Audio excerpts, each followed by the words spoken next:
Hello, my lovely students. This is Rajwant. Welcome to the my YouTube channel. Let's dive in. So today we will start with a new chapter, that is structure of atom, that is taken from your NCERT science book of class 9th. So today we will discuss about the theory of John Dalton. As you have read in this previous chapter कि John Dalton ने अपनी एक theory दी थी। He considered atom to be an invisible entity. उसने बोला था कि जो एटम है वो एक इनविजिबल एंटिटी है, कि उसको हम फर्दर डिवाइड नहीं कर सकते। But his concept had to be discarded at the end of the 19th century when scientists through experiments were able to find existence of charged electrons and protons and neutral particles, that is neutrons in the atom. These particles were called the subatomic particles. तो यहाँ पे जो John Dalton था उसने बोला था कि जो एक एटम है वो उसको हम फर्दर डिवाइड नहीं कर सकते, लेकिन उसकी इस थ्योरी को बहुत सारे साइंटिस्ट्स ने डिस्कार्ड कर दिया था।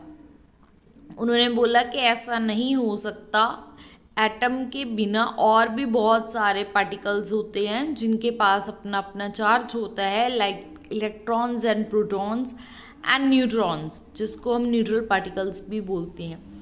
सो बहुत सारे साइंटिस्ट आए तो उन्होंने अपने जैसे जैसे वो एक्सपेरिमेंट करते गए उनको इलेक्ट्रॉन्स, प्रोटॉन्स एंड न्यूट्रॉन्स के बारे में पता चलता गया, और फिर उसके बारे में उन्होंने और डिस्कवरी की।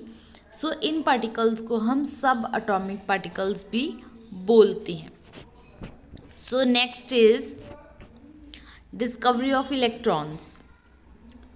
डिस्कवरी ऑफ इलेक्ट्रॉन्स जो थी वो एक बहुत ही फेमस साइंटिस्ट है, that is by J Thomson. J Thomson ने इसको डिस्कवर किया था इलेक्ट्रॉन्स को बाय कैथोड रेज एक्सपेरिमेंट के थ्रू उसने इसको डिस्कवर किया था।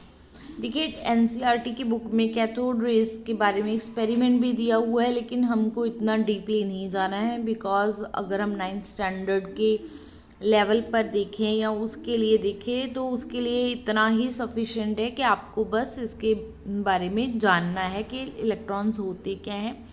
These are negatively charged particles. Electrons के पास एक अपना चार्ज होता है, दैट इज़ वो नेगेटिव होते हैं। जैसे कि चार्ज कितना होता है, इनके पास होता है -1.6 इंटू 10⁻⁹ कूलम।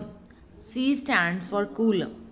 सो यहाँ पे जो मैंने डाला है वो इस फ़ोन में ऐसे नहीं आ रहा था, फ़ोन में वीडियो बनाने के कारण ऐसा हुआ है।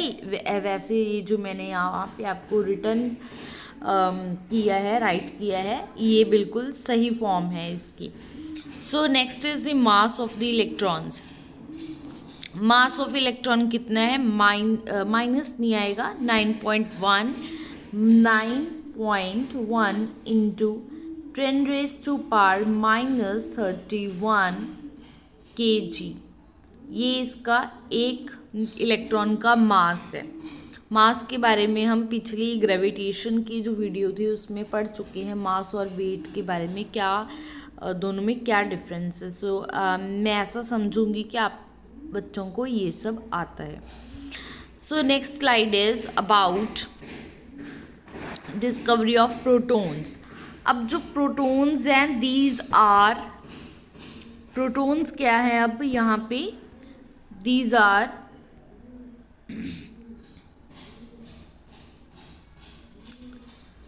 प्रोटॉन्स क्या है, यहाँ पे protons are positively charged particles. So यहाँ पे अगर हम देखें तो इसको भी एनोड रेज और कैनाल रेज के थ्रू ही डिस्कवर किया गया है, लेकिन हमें फिर मैं वही बात रिपीट कर रही हूँ कि हमें इतना डीपली नहीं जाना है, हमें सिर्फ यही पता होना चाहिए कि इसको डिस्कवर किसने किया। इसको डिस्कवर किया ई गोल्डस्टीन ने। बहुत सारी बुक्स में ये भी लिखा हुआ है कि जो प्रोटॉन्स है उसको रदरफोर्ड ने डिस्कवर किया, लेकिन as per your NCERT book उसमें यही मेंशन्ड है कि इसको ई गोल्डस्टीन ने डिटेक्ट किया था। और ये पॉजिटिवली चार्ज पार्टिकल्स होते हैं जिनको हम प्रोटॉन्स कहते हैं, और इनके ऊपर जो चार्ज है वो होता है +1.6 इंटू 10⁻⁻19 कूलम। बिल्कुल, अब आप देखोगे कि ये तो डिजिट हमें जाना पहचाना लगता है, बिल्कुल जाना पहचाना है भाई, ये इलेक्ट्रॉन का चार्ज होता है। इलेक्ट्रॉन में वहाँ पे वो चार्ज नेगेटिव में आता है और यहाँ पे ये चार्ज बिल्कुल ही पॉजिटिव में आएगा। So similarly mass of the proton कितना आएगा 1.673 इंटू 10⁻⁻24। ये इसको हम ऐसे लिखेंगे 1.673 इंटू 10⁻⁻24 किलोग्राम। बहुत ही शॉर्ट फॉर्म में मैंने आपको इसके बारे में समझाया है।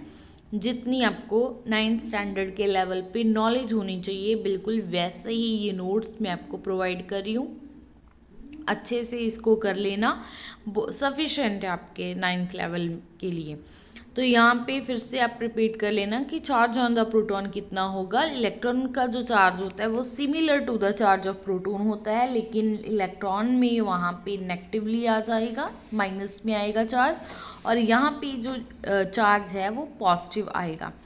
पॉजिटिव प्लस 1.6 इंटू 10⁻⁻19 कूलम, और मास ऑफ द प्रोटॉन आएगा यहाँ पे 1.67 into 10⁻⁻24 kilogram. So next is the slide about the neutrons.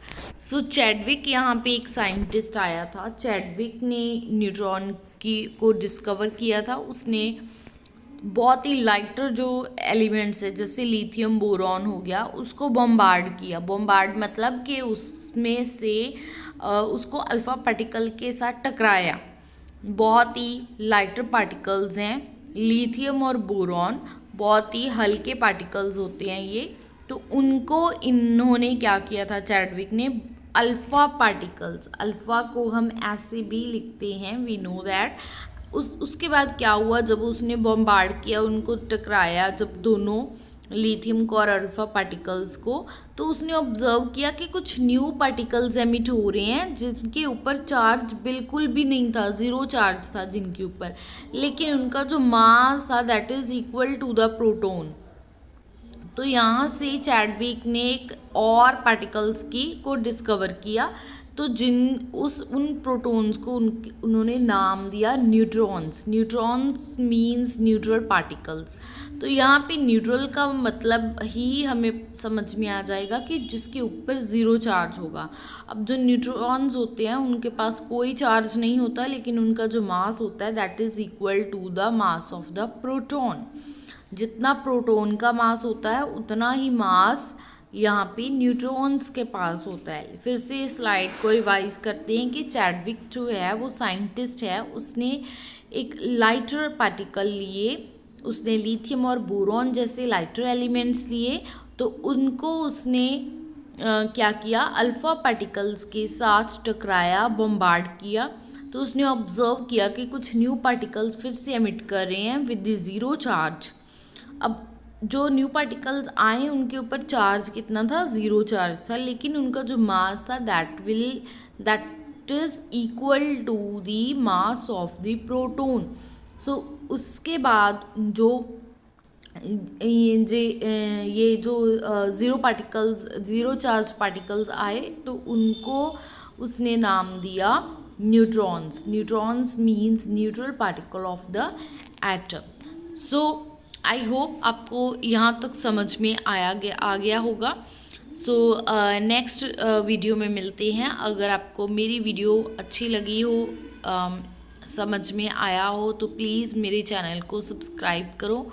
और यहाँ आपकी इस सब्सक्रिप्शन से मुझे बहुत ही ज़्यादा मोटिवेशन मिलती है, ताकि मैं आपके लिए बहुत और इजी लैंग्वेज में, इजी वर्डिंग में और वीडियोस लेके आऊँ। स्टडी को हम ज़्यादा हैवी नहीं बनाएंगे, इसको हम बहुत ही ज़्यादा फ़नी वे में और स्लाइड्स के थ्रू मैं आपको बहुत ही अच्छी तरीके से एक अच्छी लैंग्वेज में, जिसको हम बोलते हैं ना इजी वाली लैंग्वेज, उसमें आपको समझाने की कोशिश कर रही हूँ। और सारे टॉपिक मैं बहुत ही छोटे छोटे कवर कर रही हूँ ताकि आपको जल्दी समझ में आए। और अगर आपको मेरा वीडियो अच्छा लगा हो तो आप लाइक करें, कमेंट करें, शेयर करें, और हाँ, सब्सक्राइब करना बिल्कुल ना भूलें। Take care and see you in the next video. So take care. Bye bye.